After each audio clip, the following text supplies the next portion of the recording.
ಎಲ್ಲ ನನ್ನ ಸಹೋದರಿ ಮಿತ್ರರಿಗೆ ಬಾಬಾ ಸಾಹೇಬ್ ಅಂಬೇಡ್ಕರ್ ಅವರ 135ನೇ ಜಯಂತಿಯ ನಿಮಿತ್ತವಾಗಿ ಎಲ್ಲರೂ ಇಲ್ಲಿ ಪಾಲ್ಗೊಂಡಿದ್ದೀರಿ. ಎಲ್ಲರಿಗೂ ತುಂಬ ಹೃದಯದ ಮತ್ತೊಮ್ಮೆ ಸ್ವಾಗತವನ್ನು ಕೋರುತ್ತಾ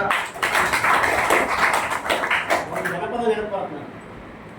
ಕೂಸಿದ್ದ ಮನೆಗೆ ಬೀಸಣಿಗೆ ಯಾತಕ, ಕೂಸಿದ್ದ ಮನೆಗೆ ಬೀಸಣಿಗೆ ಯಾತಕ, ಕೂಸು ಕಂದಯ್ಯ ಒಳವರ್ಗ ಹಾಡಿದರ, ಕೂಸು ಕಂದಯ್ಯ ಒಳವರ್ಗ ಹಾಡಿದರ, ಬೀಸಣಿಗೆ ಗಾಳಿ ಸುಳಿದವ. ನಮ್ಮ ಬಾಬಾ ಸಾಹೇಬ್ ಅಂಬೇಡ್ಕರ್ ಅವರೊಂದು ಒಂದು ಅರ್ಧ ಶತಮಾನನ ಅಂತ ಆಗ್ಯದ.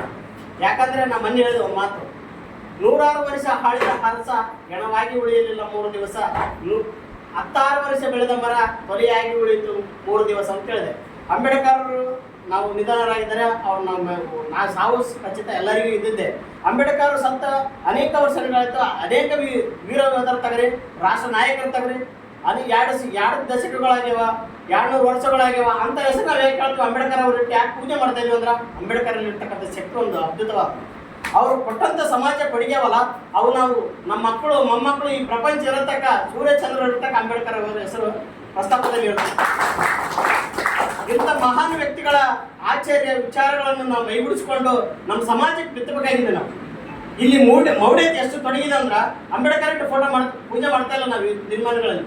ಏನಂತ ಯಾವುದೋ ಗುಡಿ ಗುಂಡಾರುಗಳು ಹೋಗಿ ಪೂಜೆ ಮಾಡ್ತಾ ಇದ್ವಿ. ಗುಡಿ ಗುಂಡಾರುಗಳು ಅಂದ್ರೆ ಕೆಲವೊಬ್ಬರಿಗೆ ಸಿಟ್ಟಾಗ್ಬೋದು. ನಾನು ದೇವ್ರ ಭಕ್ತ ಅಲ್ಲ, ನಾನು ನಿಜವಾದಂತ ಸಮಾಜ ಸೇವಕರನ್ನ ಪೂಜೆ ಮಾಡಿದ್ರೆ ಅಂಬೇಡ್ಕರ್ ಇಲ್ಲ ಅಂದ್ರೆ ನಾವು ಇಲ್ಲಿ ನಿಂತು ಮಾತಾಡಕ್ಕೆ ಆಗಲಿಲ್ಲ. ಕೆಂಚವ ಮಲ್ಲವ ದುರ್ಗವ ಯಾರೂ ಇಲ್ಲ ನನ್ನ ಪ್ರಕಾರ. ಅವರೆಲ್ಲ ಬರ್ತಾರ ಹೋಗ್ತಾರ. ಅಂಬೇಡ್ಕರ್ ಯಾವತ್ತಾದ್ರೂ ನಾವು ಬಿಟ್ಟಿದ್ವಿ ಅಂಬೇಡ್ಕರ್ ಜಯಂತಿ ಮಾಡಿದ್ರು ನೋಡಿದ್ರೆ, ಅಂಬೇಡ್ಕರ್ ಜಯಂತಿಯಲ್ಲಿ ಅದು ಬಿಟ್ಟಿದ್ರೆ ಬೆಂಕಿ ಹತ್ತದ. ಇದು ಸತ್ಯದ ಮಾತು.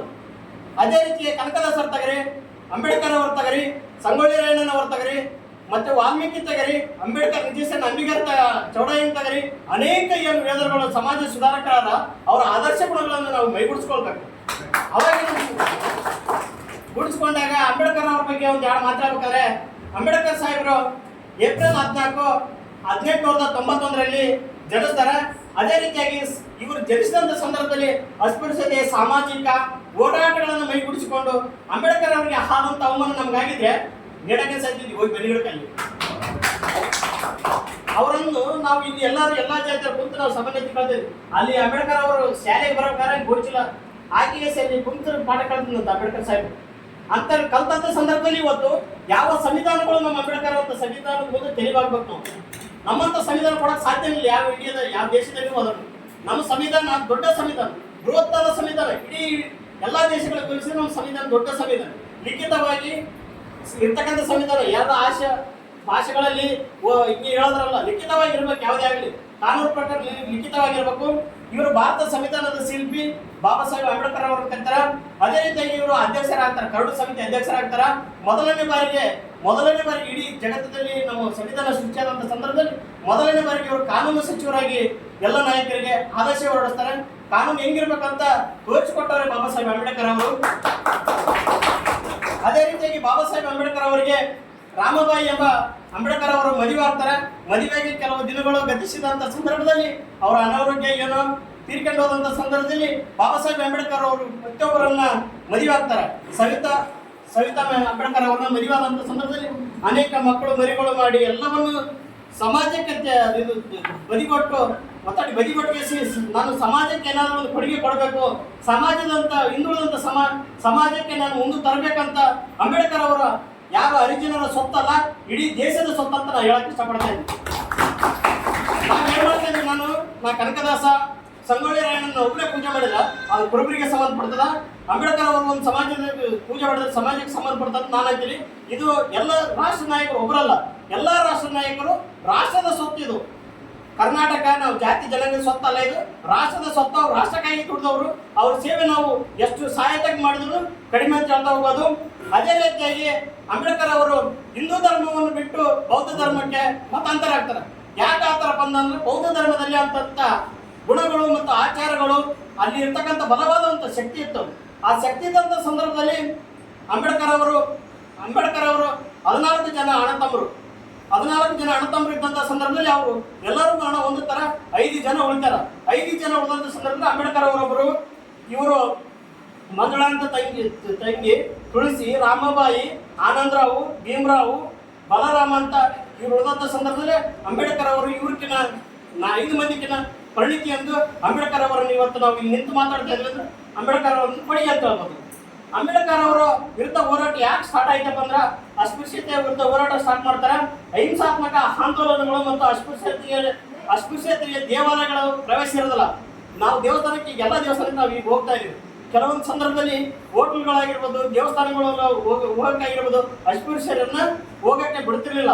ಕೆರೆಗಳಾಗಿರ್ಬೋದು, ಬಾವಿಗಳಿಗೆ ನೀರು ತುಂಬಕ್ಕಾಗಿರ್ಬೋದು ಬಿಡ್ತಿರ್ಲಿಲ್ಲ. ಅಂಬೇಡ್ಕರ್ ಅವರು ತಮ್ಮ ಬಲವಾದಂಥ ಒಂದು ಸೈನ್ಯದೊಡನೆ ಮಹಾರಾಷ್ಟ್ರದಲ್ಲಿ ದೊಡ್ಡ ಕೆರೆಗೆ ಒಂದು ಆಂದೋಲನ ಮಾಡ್ತಾರೆ. ನೀರು ಸೇರತಕ್ಕಂಥ ಆಗಿರ್ಬೋದು, ಕೆರೆ ನೀರು ತುಂಬತಕ್ಕಂಥ ಆಗಿರ್ಬೋದು, ಆ ಶಕ್ತಿ ಅಂಬೇಡ್ಕರ್ಗೆ ಅವಾಗಿನ ಕಾಲದಲ್ಲಿ ಇತ್ತು. ಅದೇ ರೀತಿಯಾಗಿ ಇವರು ಕಾಂಗ್ರೆಸ್ ಪಕ್ಷದ ಧೋರಣೆಗಳನ್ನು ಇವರು ಟೀಕೆ ಮಾಡ್ತಾರೆ. ಕಾಂಗ್ರೆಸ್ ಪಕ್ಷ ಟೀಕೆ ಮಾಡ್ತಾರೆ. ಬಾಬಾ ಸಾಹೇಬ್ ಅಂಬೇಡ್ಕರ್ನ ಕಾಂಗ್ರೆಸ್ ಟೀಕೆ ಮಾಡಲಿಲ್ಲ. ಕಾನೂನು ಸಚಿವರಾಗಿ ಯಾವಾಗ ಒಪ್ಪಿಕೊಂಡಿದ್ರೆ ನಮ್ಮ ಅಂಬೇಡ್ಕರ್ ಕಾಂಗ್ರೆಸ್ ಪಕ್ಷ ಯಾವಾಗೂ ಮುಂದಿರ್ತತ್ತು. ನಾನು ಕಾಂಗ್ರೆಸ್ ಪಕ್ಷದ ಕಾರ್ಯಕರ್ತ, ಆದರೂ ಕಾರ್ಯಕರ್ತಿದ್ರೆ ಅವ್ರ ಪಕ್ಷ ಹೇಳಿದ್ರೆ ನಾನು ಒಪ್ಪಲ್ಲ. ನಾನು ಸತ್ಯ ನಿಜಾಂಶ ಬೇಕಲ್ಲ. ಹಂಗಾಗಿ ಮಹಾತ್ಮ ಗಾಂಧೀಜಿ ಅವರನ್ನು ಅಂಬೇಡ್ಕರ್ ಅವರನ್ನು ಟೀಕೆ ಮಾಡ್ತಾರ, ಟೀಕೆಗಳಿಗೆ ನೂಕ್ತಾರ. ಆದಂಥ ಸಂದರ್ಭದಲ್ಲಿ ಅವಾಗ ಪ್ರಥಮವಾಗಿ ಪ್ರಧಾನಮಂತ್ರಿ ಆದ ಜವಾಹರ್ಲಾಲ್ ನೆಹರು ಅವರ ಸಮಿತಿಯಾಗಿ ಆದಂಥ ಸಂದರ್ಭದಲ್ಲಿ ಕಾಂಗ್ರೆಸ್ ಪಕ್ಷವನ್ನು ಬಿಟ್ಟು ಪಕ್ಷಾಂತರ ಬಂದಂಥ ಸಂದರ್ಭದಲ್ಲಿ ರಾಜಕೀಯ ಜೀವನಕ್ಕೆ ತೊಡಗ್ತಾರ. ಸ್ವತಂತ್ರ ಕಾರ್ಮಿಕರ ಪಕ್ಷ ಅಂತ ಒಂದು ಪಕ್ಷ ಕಟ್ತಾರ.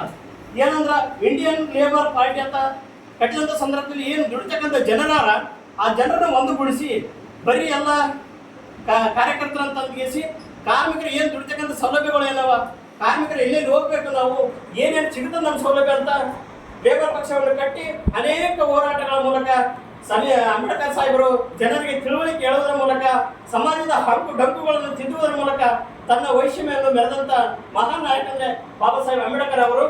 ಅದೇ ರೀತಿಯಾಗಿ 1947 ಸಂವಿಧಾನದ ಶಿಲ್ಪಿ. 1947 ಭಾರತ ಸ್ವಾತಂತ್ರ್ಯ ಆದಮೇಲೆ ಸಂಸತ್ ಸದಸ್ಯರಾಗಿ ಅಂಬೇಡ್ಕರ್ ಅವರು ಆಗಿನ ಪ್ರಧಾನಿಯಾದಂಥ ಜವಾಹರ್ಲಾಲ್ ನೆಹರು ಅವರ ಕಾನೂನು ಸಲಹೆ ಸಮಿತಿ ಅಧ್ಯಕ್ಷರಾಗಿ ನೇಮಕವಾಗ್ತಾರೆ. ಅದೇ ರೀತಿಯಾಗಿ ಅಂಬೇಡ್ಕರ್ ಅವರ ಪ್ರಜಾಪ್ರಭುತ್ವದ ಕಲ್ಪನೆ, ನಮ್ಮ ಪ್ರಜಾಪ್ರಭುತ್ವ ಹೆಂಗಿರ್ಬೇಕಂತ ಅಂಬೇಡ್ಕರ್ ಅವರು ಹೇಳ್ತಾರೆ. ನಾವೇನು ಕ್ರಾಂತಿಯಿಂದ ಬದಲಾವಣೆ ಆಗುವಂತಹದ್ದು ಸಾಧ್ಯವಾದ ಮಾತು. ಇದು ಕ್ರಾಂತಿ ಏನಂದ್ರೆ ಪ್ರಜಾಪ್ರಭುತ್ವದ ಹೊಂದಾಣಿಕೆಯನ್ನು ಒಳ್ಕೊಳ್ಬೇಕಂತ ಬಾಬಾ ಸಾಹೇಬ್ ಅಂಬೇಡ್ಕರ್ ಅವರ ಒಂದು ಕನಸಿತ್ತು. ಅದೇ ರೀತಿ ಕರಡು ಸಮಿತಿ ಅಧ್ಯಕ್ಷರಾಗಿ ಸಹ 1946ರಲ್ಲಿ ಇವರು 243 ವಿಧಿಗಳು 13 ಅನುಸೂಚಿಗಳು ಇರುತ್ತವೆ. ಅಂಬೇಡ್ಕರ್ ಅವರು ಇದಕ್ಕೆ ಮಾಡಿದಂಥ ಸಂದರ್ಭದಲ್ಲಿ ಸಂಸತ್ತಿನ ಸದಸ್ಯರಾಗಿ ಸಲ್ಲಿಸತಕ್ಕಂಥ ಸಂದರ್ಭದಲ್ಲಿ 315 ವಿಧಿಗಳು 8 ಅನುಸೂಚಿಗಳನ್ನು ಭಾಗಗಳಾಗಿ ಮಾಡಿ ನಮ್ಮ ಸಂವಿಧಾನವನ್ನು ಜನಸಾಮಾನ್ಯರಿಗೆ ಭಾರತಕ್ಕೆ ಪ್ರಧಾನಿಯವರಿಗೆ ನೀಡ್ತಕ್ಕಂಥದ್ದು ಅಂಬೇಡ್ಕರ್ ಅವರು ದೊಡ್ಡ ಕೊಡುಗೆ ಅಂತ ಹೇಳ್ತಾ ಹೋಗ್ಬೋದು. ಅದೇ ರೀತಿಯಾಗಿ ಬೌದ್ಧ ಧರ್ಮದ ಮತಾಂತರ, ಬೌದ್ಧ ಧರ್ಮಕ್ಕೆ ಯಾಕೆ ಹೋದ್ರು, ಹಿಂದೂ ಧರ್ಮವನ್ನು ಬಿಟ್ಟು ನಮ್ಮ ಹಿಂದೂ ಧರ್ಮದಲ್ಲಿ ಏನು ಕಡಿಮೆ ಇತ್ತು, ಬೌದ್ಧ ಧರ್ಮದಲ್ಲಿ ಏನಿತ್ತು ಅಂತ ನಮ್ಮ ಪ್ರಶ್ನೆ ಆಗ್ತದೆ.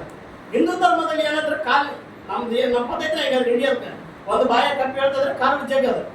ಹಂಗಾಗಿ ನಮ್ಮ ಸಮಾಜವನ್ನು ಬಿಟ್ಟು ಇದು ಹಿಂದೂ ಧರ್ಮವನ್ನು ಬಿಟ್ಟು ಬೌದ್ಧ ಧರ್ಮಕ್ಕೆ ಮತಾಂತರ ಆಗ್ತಾರೆ ಬಾಬಾ ಸಾಹೇಬ್ ಅಂಬೇಡ್ಕರ್ ಅವರು. ನಾನು ಅಸ್ಪೃಶ್ಯತೆಯನ್ನು ಆಚರಣೆ ಮಾಡುವುದಿಲ್ಲ, ಇನ್ಮೇಲೆ ಮನುಷ್ಯನನ್ನು ಸಮಾನವಾಗಿ ಕಾಣ್ತೇನೆ ಅಂತ ಕೆಲವೊಂದು ಬೌದ್ಧ ಧರ್ಮದ ಕೆಲವೊಂದು ಇದಿರ್ತಾವ ಶೆಡ್ಯೂಲ್ಗಳನ್ನು ಮೆಚ್ಚಿಕೊಂಡು ಬೌದ್ಧ ಧರ್ಮವನ್ನು ಸೇರ್ಪಡೆ ಆಗ್ತಾರೆ.